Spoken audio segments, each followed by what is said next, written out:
Let me walk you through how I made my very first cutting board. I did slightly cheat and buy some pre-cut boards. And the boards I used for this was cherry, maple, and walnut. And once I got all my boards situated, this was the pattern that I come up with. And now it's time for the glue up. I did not have a roller to apply this glue, so I had to use some hand tools. And it was very messy, but it got the job done. And I know my glue bottle is not labeled, but it is Titebond 3. And after the glue up, I made sure at least one side was roughly square using another board. Now it's time for me to clamp this thing down and secure it in place. On camera I only put 2 clamps down, but I did put another one in the middle with a board, making sure the middle would not bow. And I made sure to scrape any excess glue that may have squeezed its way out. So the next day it was time for me to run this thing through a planer.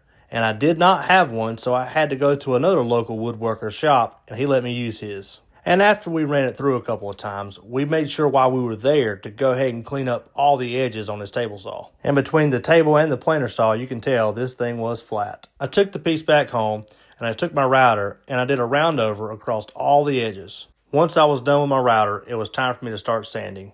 The first thing I used was 80 grit sandpaper, and I made sure to go over the entire thing very thoroughly. And then I followed that up with 220 grit sandpaper to give it that nice finish. And after sanding, I made sure to give it my very first seal of approval. And now for the final touch, I added some food grade mineral oil. And as you see, not only does this protect the board, but it also makes these colors pop out really well.